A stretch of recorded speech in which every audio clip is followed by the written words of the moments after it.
સમાચારમાં આગળ વાત કરીએ અમદાવાદની. અમદાવાદના નરોડા નજીક આવેલા કૃષ્ણનગરમાં મોડી રાત્રે લોકો રસ્તા પર ઉતરી આવ્યા. અહીં આવેલ પરિશ્રમનગરના આશરે 204 જેટલા હાઉસિંગ બોર્ડના મકાનોના રીડેવલપમેન્ટને મુદ્દે હાઉસિંગ બોર્ડ અને ડેવલપર સામે સ્થાનિકોની નારાજગી સામે આવી. 1995માં આપવામાં આવેલ હાઉસિંગ બોર્ડમાં લગભગ 204 જેટલા મકાનો છે, જેને રીડેવલપમેન્ટ કરવાની જરૂર હોય ત્યારે હાઉસિંગ બોર્ડે એક બિલ્ડરને રીડેવલપમેન્ટનું કામ સોંપ્યું છે. રીડેવલપમેન્ટ માટેની કેટલીક શરતો સામે સ્થાનિકોની નારાજગી સામે આવી છે, જેમાં મુખ્ય તો બિલ્ડરની શરત છે કે રીડેવલપમેન્ટ માટે સ્થળાંતર કરતા રહેવાસીઓને બીજી જગ્યાએ રહેવા માટે બિલ્ડર દ્વારા ભાડું ચૂકવવામાં આવશે અને નવા બંધાયેલા મકાનોની ફાળવણી સમયે ચૂકવવામાં આવેલ તમામ ભાડું પરત બિલ્ડરને ચૂકવવું પડશે. ભાડું પરત કર્યા પછી દસ્તાવેજ કરી મકાન સોંપવામાં આવશે. આવી માનવામાં ન આવે તેવી ખોટી કાયદાકીય રીતે પણ ખોટી શરતો પર રીડેવલપમેન્ટ સાથે સ્થાનિકોમાં તેઓની મુશ્કેલી ન્યૂઝ ફોર ઇન્ડિયાને જણાવી હતી. મારું એક જ કહેવાનું છે કે કાયદાકીય પદ્ધતિમાં જે રીડેવલપમેન્ટ પોલિસી ગુજરાત સરકારે હાઉસિંગ બોર્ડે કરી છે એ પદ્ધતિમાં અમને પ્રાથમિક સુવિધા મળે તો અમે આ રીડેવલપમેન્ટમાં જોડાવા તૈયાર છીએ. બાકી અમારા જોડે છેતરપિંડી થવાની હોય તો અમે આ પ્રોજેક્ટમાં જોડાવા તૈયાર. અને છેતરપિંડીનો આભાસ ક્યારે થયો? છેતરપિંડી અમે જ્યારે હાઉસિંગ બોર્ડમાં અમે જે અમુક જાણકાર લોકો છે એને એમોય નહીં થયા. એ લોકો જ્યારે અમે લોકો માંગણી કરવા ગયા કે ટેન્ડરની નકલ આપો હાઉસિંગ બોર્ડમાં કે અહીંયા, એ લોકો આપતા નતા અમારે. ત્યારે અમને શંકા થઈ કે આ 60-40 કોણ નતા આપતા? હાઉસિંગ બોર્ડના અધિકારીઓ પણ નતા આપતા. હાઉસિંગ બોર્ડના અધિકારીઓ કે બિલ્ડર? નહીં, હાઉસિંગ બોર્ડના અધિકારીઓ પણ નતા આપતા, કેમ કે એ લોકો ઓનલાઈન પદ્ધતિથી ટેન્ડર આપે છે. તો પછી અમને આમ બિલ્ડર લોબી જોડે પણ માંગી, એમના કર્મચારીઓ જોડે, એ લોકોએ પણ અમને ના પાડી. પછી અમને ટાઉન પ્લાનિંગ પૂછ્યું, ભાઈ તમારું વિઝન શું છે, તમે કેવી રીતે બનાવશો? એ લોકોએ બધું અમને ઉડાવ જવાબ આપતા હતા. એ અમને થઈ ગયું ઉડાવ એટલે કે તમારે અત્યારે ટાઉન પ્લાનિંગની કોઈ જરૂર નથી, અત્યારે અમે તમે દસ્તાવેજ કરી આપીએ છીએ, બાકીનું પછી જોઈશું. દસ્તાવેજ કરી આપી છે એટલે અત્યારે દસ્તાવેજ કરી આપીશું. દસ્તાવેજ કરી આપીશું તો એની પ્રોસેસ આપણે કરીએ, તમે ડોક્યુમેન્ટ આપો. એટલે ક્યારે દસ્તાવેજ કરી આપવાનું? રીડેવલપમેન્ટ થઈ ગયા પછી કે અત્યારે હાલમાં દસ્તાવેજ કરવાની ક્યાં જરૂર છે? નહીં, હાલમાં એ લોકોની પોલિસી છે કે અત્યારે અમે પૈસા ભર્યા છે બધા. શાના પૈસા? અમે જે બાકી હતા અમારા ગુજરાત હાઉસિંગ બોર્ડમાં ભરવાના, તો એ રીતે અમે લોકો પૈસા ભર્યા અને ગુજરાત હાઉસિંગ બોર્ડે આ બિલ્ડરને અહીંયા મોકલ્યો હતો રીડેવલપમેન્ટ માટે. એમને કીધું કે અમે હાઉસિંગ બોર્ડમાંથી તમારા એટલે ટૂંકમાં રીડેવલપમેન્ટ પહેલા બધાના દસ્તાવેજ કરવામાં આવશે. તમારો કહેવાનો મતલબ એ છે? એમને એટલે અત્યારે હાલમાં કોઈને દસ્તાવેજ નથી. એમના હેતુ એ હતો કે દસ્તાવેજ કરવાના બહાને એ લોકોને ફ્રોડ કરવાનો, છેતરપિંડી કરવાની એ લોકોએ કરી છે. અને એ બાબતમાં અમારે જ્યારે લોકોના એમઓય થઈ ગયા છે, એ કહી રહ્યા છે, અમે નહીં કહી રહ્યા, તો અમે એની નકલ માંગી રહ્યા છીએ. તો એ મને કહે છે કે તમે ખાલી કરો પછી આપો.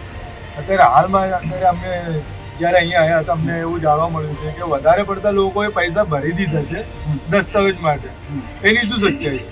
ના, લોકોએ પૈસા ભરી દીધા છે, પણ ત્યાં અમુક લોકોના જે પૈસા છે એ બિલ્ડર થ્રુ જે કહેતો હતો હું ભરીશ ત્યાં, બરાબર ને? તો લોકો જ્યારે ચેક કરવા જાય છે પેન્ડિંગ બતાવે છે. અને ના, બિલ્ડર નહીં, અહીંના લોકો એવું કહે છે કે ભાઈ અમે દસ્તાવેજ કરવા માટે પૈસા ભરી દે. એ 70-75 જણા એવા છે અમે લોકો, એમાં પોતે પૈસા ભર્યા છે. ક્યાં ભર્યા છે? હાઉસિંગ બોર્ડમાં. એમાંથી કેટલા લોકોને દસ્તાવેજ કરીને આપ્યા? નહીં, હજુ કોઈને નથી આપ્યા. પૈસા ભરેલા પછી કોઈ જવાબ જ નથી આપતો. કેટલા સમયથી પડી જાવ સંજયભાઈ?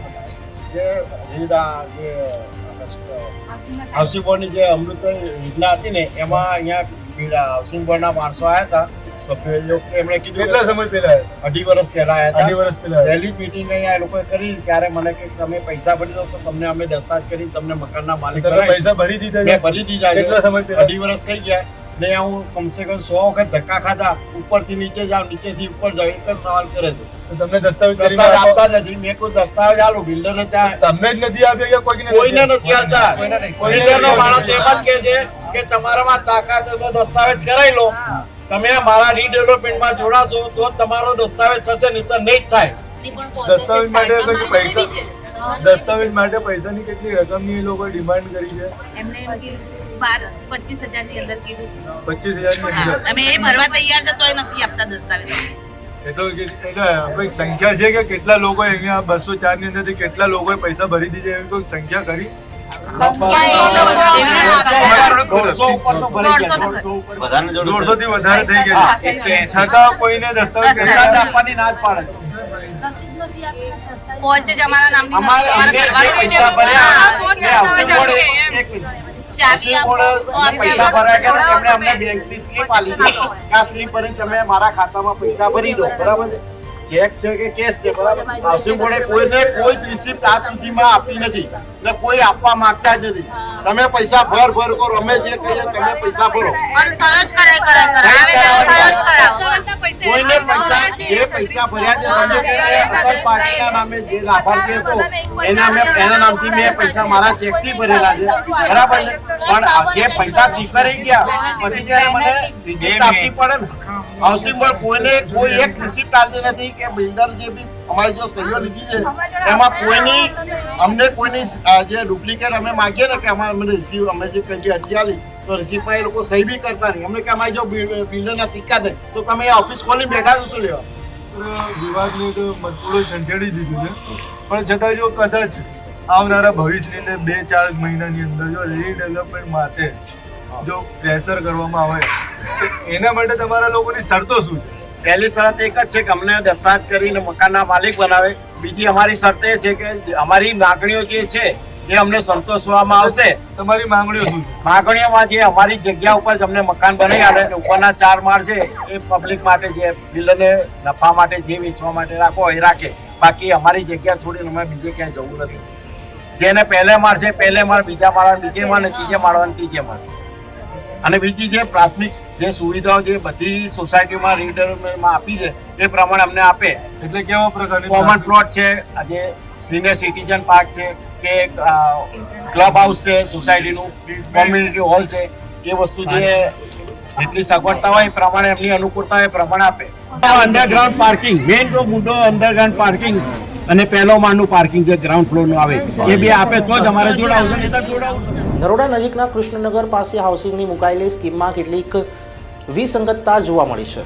રીડેવલપમેન્ટ માટે તમામ રહેવાસીઓને ફરજિયાત દસ્તાવેજ કરવાનું હોય ત્યારે હાઉસિંગ બોર્ડ સ્થાનિકોથી દસ્તાવેજ પેટે પૈસા ભરાવવા કહેવામાં આવ્યું હતું, જેમાં 2024ના ઓગસ્ટ પછી જે લોકોએ દસ્તાવેજ કરી આપવા માટે હાઉસિંગ બોર્ડને જે પૈસા ભર્યા હતા તે આજ દિન સુધી હાઉસિંગ બોર્ડના અધિકારીઓ અને કર્મચારીઓ દ્વારા પેન્ડિંગ બતાવવામાં આવી રહ્યું છે.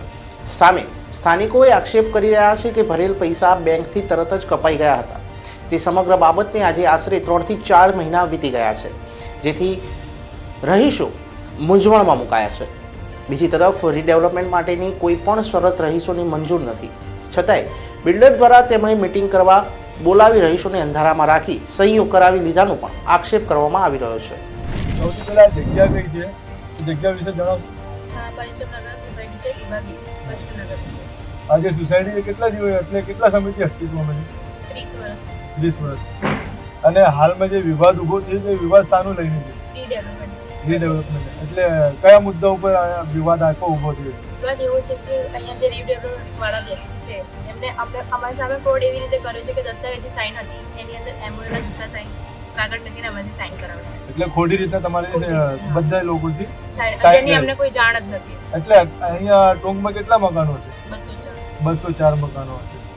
તો જે એમઓયુ ની તમને કોઈની જાણ નથી કે ભાઈ સિગ્નેચર કરાવવામાં આવ્યું હોય એવી? ના, કાગળ જેમ કે દસ્તાવેજ અમને એવું કીધું કે તમે આ ડોક્યુમેન્ટ લઈને આવજો, તમને દસ્તાવેજ મળી જશે એવું અમને કીધું હતું. તો અમે દસ્તાવેજ ડોક્યુમેન્ટ લઈને ગયા હતા. તો એમને એવું કર્યું હતું કે 30-35 જેટલા પેજ હતા એની અંદર એમને એમઓયુ નું કાગળ નાખી દીધું. હું હયાતમાંથી મારા ફાધરને લઈને ગઈ હતી સાઇન માટે. મેં પૂછ્યું તો આમાં એમઓયુ નું કાગળ છે તો એમને કીધું ના નથી. અને એન્ડમાં ખબર પડી કે એમઓયુમાં પણ એમને સાઇન કરાવડાવી. આ જે એમઓયુ છે તમારા કહેવા મુજબ તો આમાં કોઈ સિગ્નેચર કરી નથી, ખોટી રીતના એમઓયુ કરાવવામાં આવી છે. આ જે એમઓયુ ની અંદર એવી એક શરત છે કે ભાઈ તમે ભાડું તમને ચૂકવવામાં આવશે, જ્યારે સ્થળાંતર કરવામાં આવશે ત્યારે ભાડું ચૂકવવામાં આવશે. અને એ જ કન્ડિશન એમાં એવી લખી છે જ્યારે પોઝેશન આપવામાં આવશે તો જે ચૂકવેલું ભાડું છે એ પાછું તમને આપવામાં આવશે ત્યારે તમને પોઝેશન મળશે. એ વાતની અમને જાણ નથી. એ બાબતની તમને જાણ નથી. આ એમઓયુ ની અંદર લખેલું જ છે એવું. બટ અમને એ વાતની જાણ જ નથી. અમને છેલ્લે ખબર પડી છે કે આ વાત અને આમાં જે 2 જણા વ્યક્તિએ સાઇન કરી છે એ બી અમને નથી ખબર. આમાં 2 જણાએ સિગ્નેચર કરી. 2 સાક્ષી છે એ બી અમને ખબર, કોઈ વાતની અમને જાણ નથી. આમાં એવું બી લખ્યું છે કે અમને ચાવી આપશે એના પછી અમારે ભાડું બી પાછું આપવાનું છે.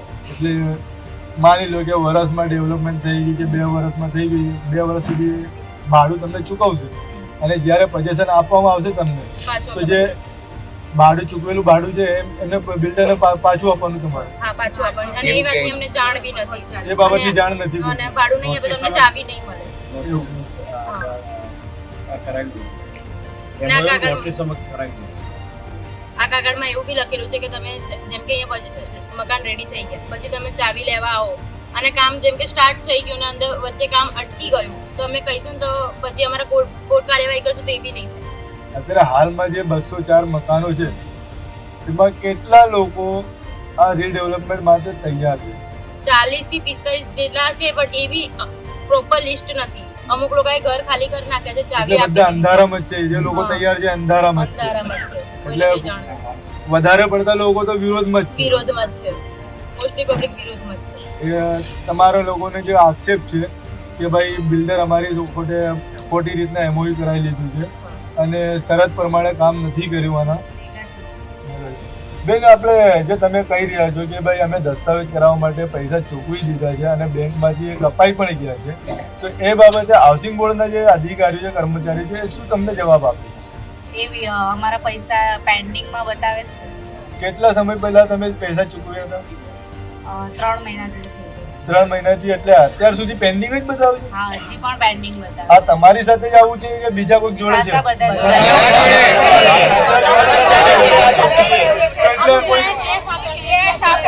એવા કોઈ વ્યક્તિ હોય કે જેના વર્ષ પહેલા ભર્યા હોય ને અત્યાર સુધી પેન્ડિંગ બતાવતા હોય એવો કોઈ નથી? તો પેન્ડિંગ વધારેમાં વધારે કેટલા સમય સુધી બતાવે? એટલે કે 6 મહિના કે 4 9મા મહિનાથી બધું ભરવાનું સ્ટાર્ટ થયું હતું આ બધું. આ 9મા મહિનાથી 2024 ના 9મા મહિનાથી. હા એટલે 2024 ના 9મા મહિના પછી જે લોકો ભર્યા છે એમને પેન્ડિંગ બતાવે. પેન્ડિંગ જ બતાવે. અને પ્લસ પૈસા ભરે ને એમાં આ જે અમારા નામની નથી. જે અગાઉ ફાળવણી કરી ને એના જ નામની છે.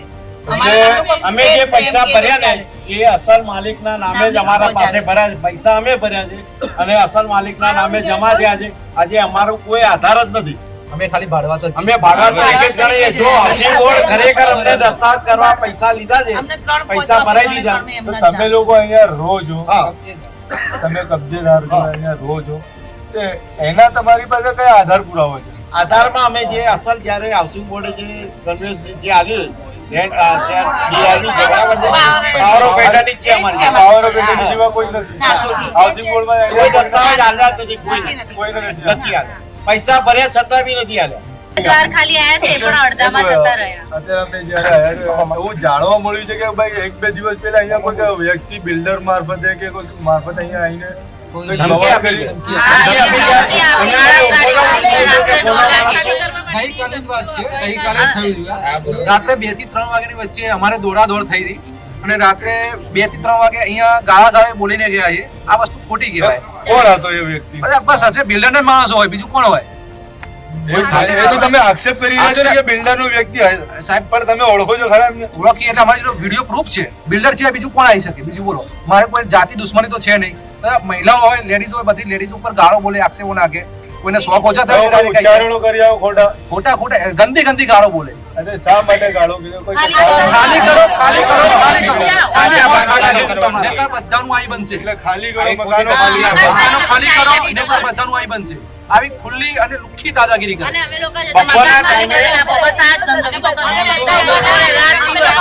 મને કીધું કે બધાને મારીશ એવું કીધું અને ગંદી ગાળો તમને ચમચી પણ નહીં લેવાતી એવું કહે છે. હા કે તમે ગમે તે કરીને લાઈન ખેલો છે ચમચી પણ નહીં લેવાતી એવું કહે છે. આ બનાવ ક્યારનું છે? આ તો 3 મહિનાના અનુવાદ મળે છે. આ ધમકી આપીને પોલીસ સ્ટેશનમાં 4 વાગ્યા 4 વાગ્યા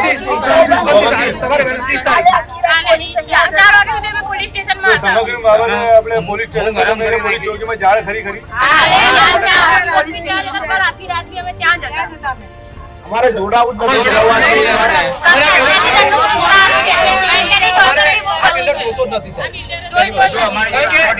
જો સાહેબ આમાં એવું છે કે આ બધા મહિલાઓ ઘર બહાર બધાએ દાગીના વેચીને પૈસા ભર્યા છે, તોય હવા છતાં આવું ફ્રોડ કરે છે. પાછળથી નહીં કરે એનું ગેરંટી શું? 2 વર્ષ કોને જોયા?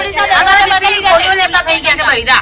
અરે વિચારો કરી પોલીસ સ્ટેશનના દરવાજા અડધી રાત સુધી જોવા પડે છે. લેડીઝોને બી નથી છોડતા. મેન્ટલી ટોર્ચર આટલો બધો છે.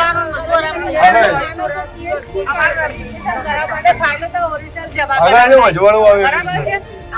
4 મહિના ફાઇલો ત્યાં કઈ જમા રાખી પછી અમે રજીસ્ટ્રેશન કરવા માટે કેટલું પૈસા લાવો તો ચાર કાઢે આપણે સાઈડ ક્યાંથી લાવીએ? પૈસા ભરાય હપ્તાના પૈસા ભરાય. પછી અમને ધમકી આવે કે બિલ્ડર જોડેથી લઈને ભરો પણ અમારે નથી લેવા તો પછી આપણે બિલ્ડરના હાથ નીચે મૂકી લેવા નથી મારી ફાઇલો પાછી આપો એટલે પછી 8 દિવસ પછી એને અમારી ફાઇલો પાછી આપો. બિલ્ડરે પૈસા એટલે અત્યારથી સાહેબ આવું કરે છે.